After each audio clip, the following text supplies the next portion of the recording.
अस्सलामुअलैकुम मोहतरम नाज़रीन, बिस्मिल्लाहिर्रहमानिर्रहीम। शुरू अल्लाह के नाम से जो बड़ा मेहरबान नहायत करम करने वाला है। अरब जो इस कदर ज़हीन लोग थे उस बेजान बुत की इबादत में कैसे लग गए थे। उस बुत में ऐसा क्या था कि उनको पूजने वालों की तादाद में इजाफा ही होता चला जा रहा था। ये बुत अरबों को ऐसा क्या दिखाते थे कि वो इसको पूजने पर मजबूर थे।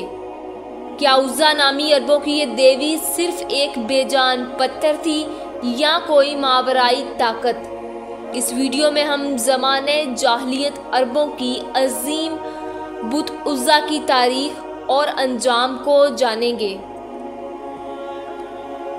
अरब कौम हज़रत इस्माईल अलैहिस्सलाम की नस्ल से ताल्लुक़ रखते हैं। ये लोग पहले तौहीद परस्त थे और दीन इब्राहीमी पर थे, लेकिन फिर इब्लीस ने इन्हें कुफ्र व शिर्क और बुत परस्ती में मुब्तला कर दिया।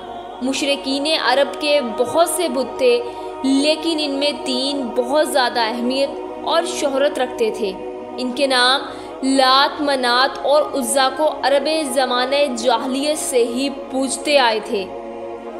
वो इनके आगे कुर्बानी करते, इनसे मन्नतें मांगते और इनका बड़ा एहतराम किया करते थे। अरब लात, मनात और उज़्ज़ा इन तीनों को ही मानते थे, लेकिन इन तीनों में सबसे ज़्यादा बुलंद मकाम उज़्ज़ा को हासिल था। लफ्ज़ उज़्ज़ा इज़्ज़त से निकला है, जिसके मायनी सबसे ज़्यादा काबिल इज़्ज़त के हैं। मशहूर अरब कबाइल बनु कुरैश, बनु सलीम, बनु अतफान, बनु सकीफ, बनु किनाना और औसे खिजरी उज़्ज़ा देवी की ही पूजा किया करते थे।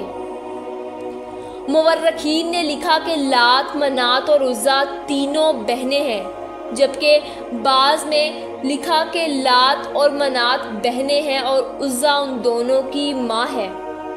मुशरिकीन के अकायद के मुताबिक लात अमन, खुशहाली, रहम और इंतकाम की देवी, जबकि मुसाफिर अपना सफ़र शुरू करने से कबल लात से अच्छे मौसम और हिफाजत के लिए दुआएं किया करते थे। लात के तमाम बुतों में देखा गया था कि उसके एक हाथ में खजूर की शाख होती है और वो एक शेर पर सवार होती है, जिसमें अरब असदुल्लाह कहते थे। मनात को किस्मत, दौलत, इज़्ज़त और मौत की देवी माना जाता था, जबकि उज़्ज़ा ज़माने जाहलियत के अरबों का एक अहम बुत था जो ताइफ के नज़दीक रखा गया था और कुरैश उसको बहुत ज़्यादा अहमियत देते थे। कुरैश खाने काबा के गिर्द अतवाफ़ के वक्त भी उन बुतों का नाम लेकर नारा लगाते थे। दरअसल लात, मनात और उज़्ज़ा के तीन बुत खाने काबा में भी रखे हुए थे, लेकिन ये सिर्फ अलामती बुत थे। असल बुत जिनके मंदिर बने हुए थे वो ज़ाते अरब के इलाके में थे, जहाँ अरब के दूर दराज के इलाकों के लोग आकर इनकी पूजा किया करते थे और चढ़ावे चढ़ाते थे। इन बुतों के सामने कुर्बानी गाहें भी थी, जहां जानवरों को ज़िबा किया जाता था। अरब ये मानते थे कि ये देवियां नाउज़ बिल्लाह अल्लाह की बेटियां हैं। अरबों के नज़दीक अज़्ज़ा इज़्ज़त, हफाजत, जज्बात और मोहब्बत की देवी थी। दरअसल इन बुतों के साथ तीन शैतानी चुड़ैलें मुंसलिक थी। दरअसल ये शैतानी औरतें होती हैं, यानी मादे शैतान। इन बुतों की देखभाल और लोगों को इनकी इबादत के तरीके सिखाने के लिए मंदिरों में पुजारी होते थे, जो लोगों को गुमराह करते और उसके अफ्ज़ बुतों पर चढ़ावे की चीज़ों को खुद समेटते थे।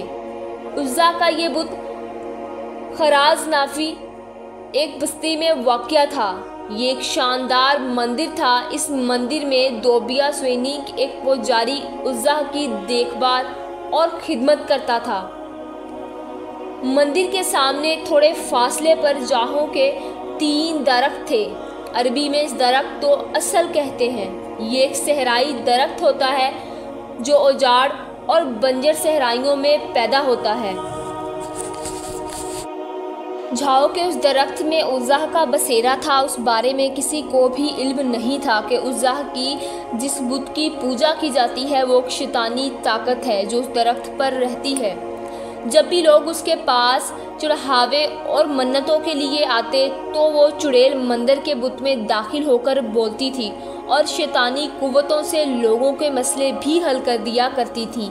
इस तरह उसका आका इब्लीस उसकी कारकर्दगी पर खुश था। जब अल्लाह ताला ने आखिरी नबी हज़रत मोहम्मद सल्लल्लाहु अलैहि वसल्लम को मबूस फरमाया और आपने अल्लाह की मदद से मक्का फतह किया तो कुछ दिनों बाद बुतों की शामत आ गई। खाना काबा में रखे हुए बुत तोड़े जाने लगे और असल सच्चे रब का नूर चमकने लगा। खाना काबा से बुतों को हटाने के बाद मुख्तलिफ देहातों और बस्तियों में बने हुए मंदिरों के बारे में आ गई। नबी पाक सल्लल्लाहु अलैहि वसल्लम ने हर छोटे बड़े बुतों को तोड़ने का हुक्म दे दिया। चंद मुवर्रिखीन का कहना है कि फ़तह मक्का के मौके पर मनात के बुतों में एक बुत को मुशरिकीन ने बहुत राजदारी के साथ अलग से सरजमीने हिंद की जानिब रवाना कर दिया गया और वो मौजूदा हिंदुस्तान के गुजरात में पहुंचा दिया गया। इस बुत को एक मंदिर में मुंतकिल कर दिया गया जिसे सोमनाथ मंदिर के नाम से जाना जाता है। महमूद गज़नवी ने 450 सालों बाद हिंदुस्तान पर हमला करके उस बुत को तोड़ दिया था। जब मक्का के तमाम बुत तोड़े जा चुके तो 25 रमज़ान को नबी करीम सल्लल्लाहु अलैहि वसल्लम ने हज़रत खालिद बिन वलीद रज़ी अल्लाह ताला अन्हु को बुलाया। इंसानी तारीख़ का सबसे काबिल तारीख़ जरनैल हज़रत खालिद को उज़्ज़ा की तबाही का मिशन सौंपा गया। आप सल्लल्लाहु अलैहि वसल्लम ने हज़रत खालिद को हुक्म दिया कि वो उज़्ज़ा के मंदिर के करीब 3 जाहों के दरख्तों में से एक को जाकर काट दे। आप हुक्म पाकर किरात बस्ती में पहुँचे। हज़रत खालिद तीसरे दरख्त के करीब उसे काटने की नीयत से पहुँचे तो अचानक उज़्ज़ा नामी चुड़ैल आपके सामने ज़ाहिर हो गई। वह खौफनाक सूरत वाली बरहना औरत थी। वो शोले बरसती आंखों से हज़रत खालिद को घूरने लगी। अचानक मंदिर का पुजारी बुलंद आवाज़ से पुकार कर बोला, उज़्ज़ा खालिद को कत्ल कर दे। अगर तूने खालिद को कत्ल ना किया तो तू आज जलील और रुस्वा हो जाएगी। उज़्ज़ा हज़रत खालिद की जानी बढ़ी। आपने तलवार निकाली और अल्लाह ताला का नाम लेकर उज़्ज़ा पर हमला कर दिया। पहले ही वार में उज़्ज़ा का सर तन से जुदा हो गया। उसके ज़मीन पर गिरते ही उसका जिस्म जलने लगा। थोड़ी देर बाद आपके सामने कोयले का एक ढेर पड़ा हुआ था। आपने उसे कत्ल करने के बाद उसके बुत में टुकड़े टुकड़े कर दिए। फिर उसके बाद मंदिर के पुजारी को भी कत्ल करके वापस रवाना हुए। आपने वापस आकर सारा वाक़या नबी करीम सल्लल्लाहु अलैहि वसल्लम को सुनाया। इस पर आप सल्लल्लाहु अलैहि वसल्लम ने फरमाया, ये उज़्ज़ा थी, अब ये हमेशा के लिए ख़त्म हो गई है, इसकी दोबारा अब पूजा नहीं होगी।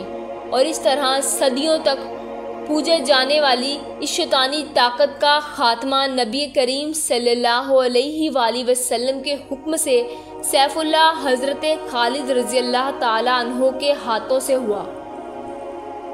उम्मीद करते हैं आपको हमारी आज की वीडियो अच्छी लगी होगी। अगर आपको हमारी वीडियो पसंद आई है तो हमारे चैनल को सब्सक्राइब करें ताकि ऐसी मज़ीद वीडियोस बर वक्त आप तक पहुंचती रहें। लाइक करें, कमेंट्स करें। मिलते हैं नेक्स्ट वीडियो में। अल्लाह हाफिज़।